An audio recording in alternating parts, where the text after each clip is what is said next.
Are you looking for a little positivity in your life? Well, you've come to the right place. This is Good to Know. I'm your host, Lindsay Boach, and we put the spotlight on positive people. The good guys, like 15-year-old Quintrell Reese. He's spending his summer volunteering, fixing up vacant lots around Baltimore. It's hard work. We think about places that we can make look better because we can do other stuff with it. Like, it just sit here looking nasty. We clean it up, make it look better. His dedication to his city is getting him recognized big time with a major award. He comes out and he leads by example. When they cut the grass the other night, they were getting a little tired. So he was like, no, we started it. We're going to finish it. It's that initiative which inspired me to nominate him to the Points of Light.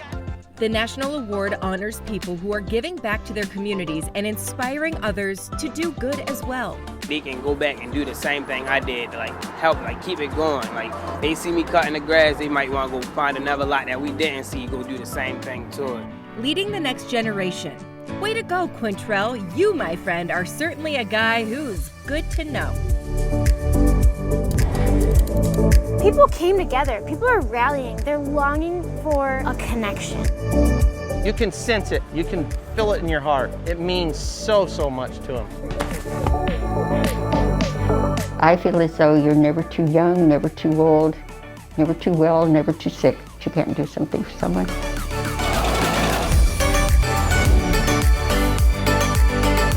We've given back to the community. We've done our part. It makes us feel very proud.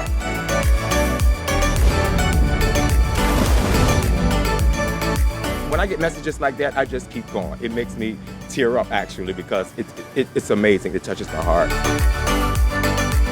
I just want to make them happy. And that makes me happy.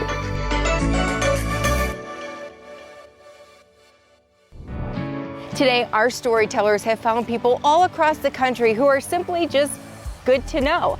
These are kind strangers who are making differences in other people's lives. And we start with a woman in New York and a cup of coffee that helped her on a mission to change a man's life. Everybody needs hope. Friday afternoon, Lori Gaeta is on a mission. I just really want to be a blessing to William. Gaeta says she met a homeless man here on 61st Street named William last week, and it's a conversation she can't get out of her mind. He's paralyzed. He's in a broken down wheelchair. This is a person that I felt really could use a blessing. All she knows about him is he's 61 years old. His name's William, and he became paralyzed and is now homeless. She noticed his wheelchair was being held together with duct tape and was falling apart. She asked him if it was okay for her to give him a new chair. I noticed the wheelchair, and so I went back and I said, by any chance, if I'm able to get you a wheelchair, I said, would you be open to that? And he said, oh, yes, please. She sprung into action and started an online quest, asking for help, posting on a site called Nextdoor.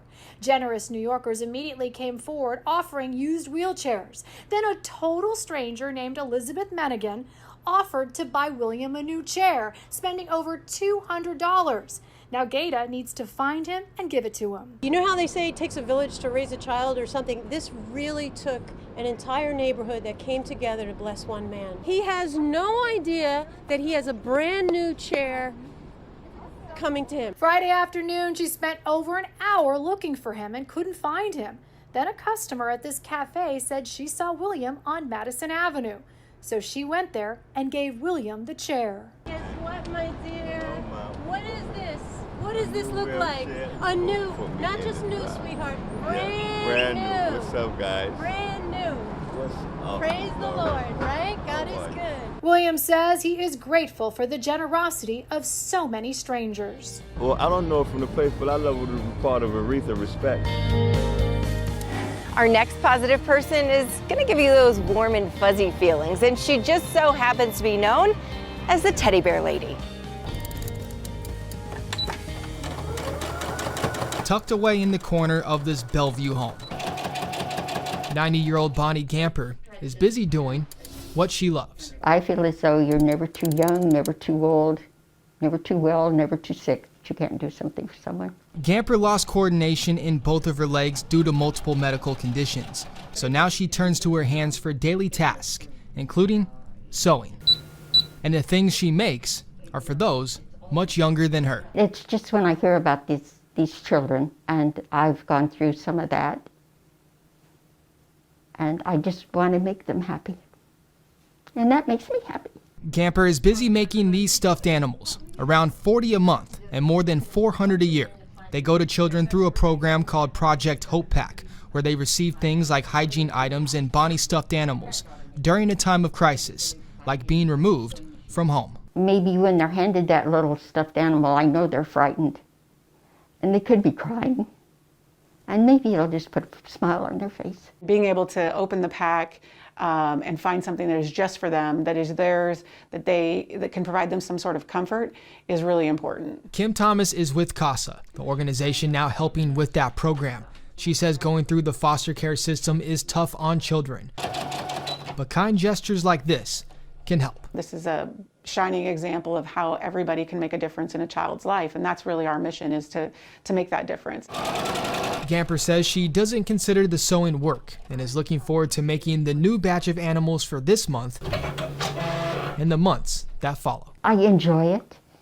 It's doing for others, and that makes me just feel just great.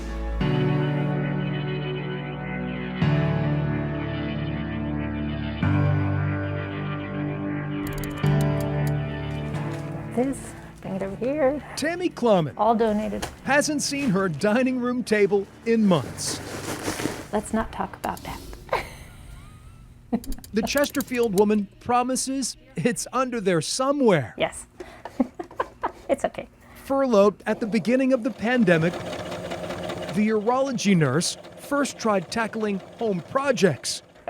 20, 30 hours a week. Easy.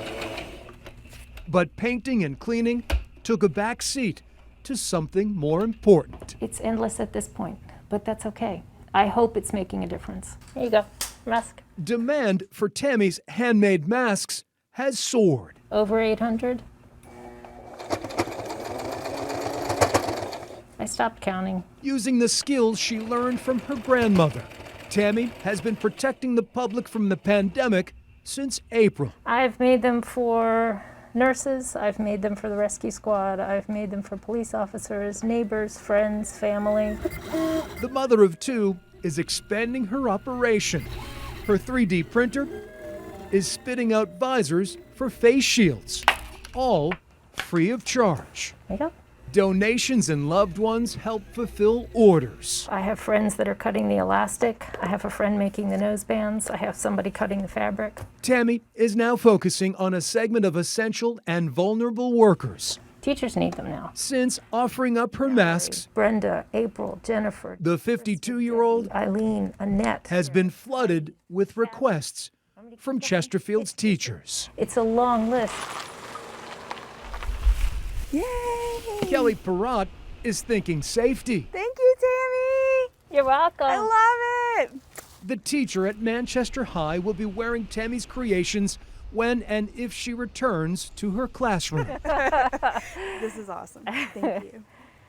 Thank you for your village mentality and your parental support. Tammy has a soft spot for teachers. This is my son, Stefan. Her 20-year-old son lives with autism. It is payback for us, absolutely. But Stefan is flourishing because of educators like Kelly. Kind of bloomed. He bloomed. It was wonderful. This grateful mom says each mask is a cloth hug from ear to ear. It's just our way of saying thanks, because without these fantastic teachers, our kids wouldn't be where they are today. Tammy Klumman. 7 pages, 8 pages still of requests, so we're not stopping anytime soon. A nurse who could teach a lesson in kindness. We're in a good place. We're in a good place. If we all pull together, keep pulling together like this, we'll be all right.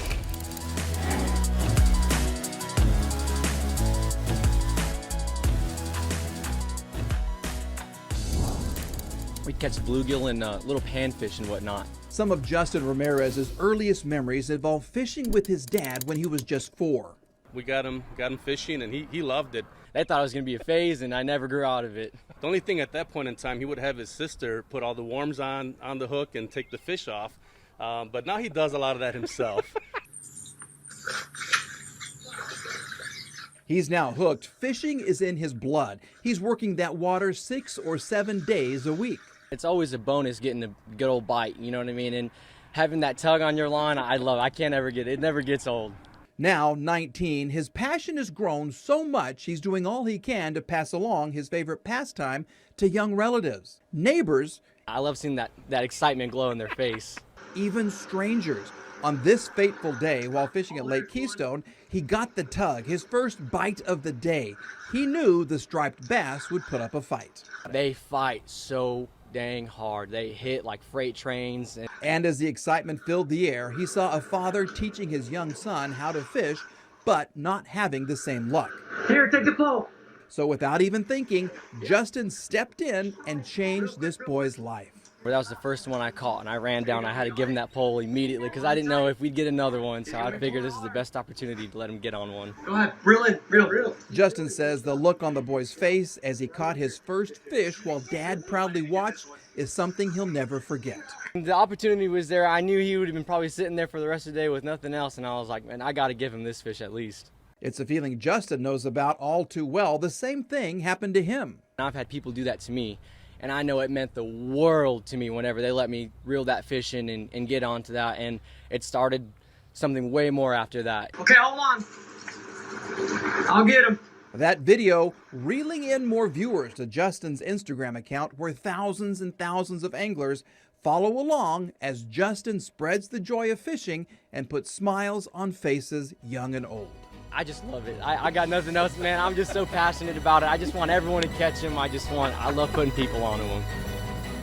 We have so many more people who are good to know, and they're doing amazing feats like riding a bike all the way across America and finding positivity along the way.